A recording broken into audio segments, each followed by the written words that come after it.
brings up a really interesting statement. I wonder what role instant feedback plays in vetting and validating influencers.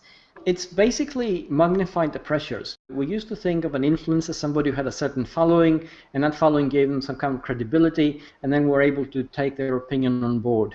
And in the traditional time lag, perhaps we could have a degradation or a selling out of the influencer, but we wouldn't be able to see that until perhaps a year later or 6 months later. And now we can see it instantaneously pretty much, because the moment you sell out, I could say, hey guys, you should all buy a Ford tomorrow. And I happen to be paid by Ford, let's say. You're going to say, hey David, what kind of car are you driving?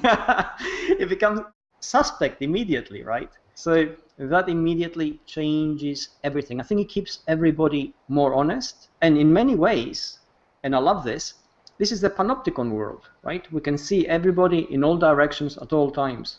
It keeps us honest, no matter what, whether you want to or not. So I think it's brilliant. As an influencer, we accidentally slip up. We're kind of instantly called out for it, right? First of all, we're under pressure all the time, and that's good. Okay, there's no resting on your laurels, because if you're an influencer and people listen to you, then you really do have a responsibility, and you need to take that seriously. Otherwise, you shouldn't really be in that role. So the moment you step into that role, you have to take that on board.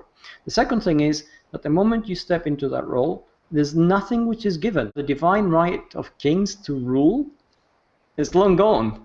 So if you are an influencer, you're constantly proving yourself pretty much in everything you say. I know it sounds harsh, and I know it sounds difficult, but that's what it is. So take that on board. And everybody has a right to challenge you. There's absolutely nothing wrong with that. And again, it's hard and difficult.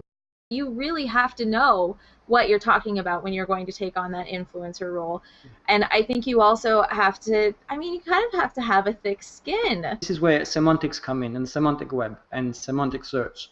We're talking about identity, we're talking about knowledge and being sure of who you are and what you do. So really what you do is you establish specific boundaries. Just because you're an influencer, it doesn't mean that you're fair game. You can talk with credibility about the things which you do know about, but then you can't overstep the boundaries and say, hey, is that hernia operation you're thinking of? I'll tell you where to go. It doesn't work unless you have that kind of knowledge. That's the first thing. And the second thing is, we're in a public space, and you shouldn't take things personally, because it's not a personal attack. And when somebody says something which may sound critical, you also need to think of their position. We communicate asynchronously sometimes, and we communicate across time zones and across cultures, and things like language barrier comes in, perhaps a different kind of framework of the conversation, perhaps different experiences. And that's where the proverbial thick skin really needs to come in. You should never really take it personally. It's very rare that you're going to get into a personal situation when somebody simply doesn't like you. They very frequently haven't understood your position, or they have strong convictions of their own, which I think are always worth trying to understand.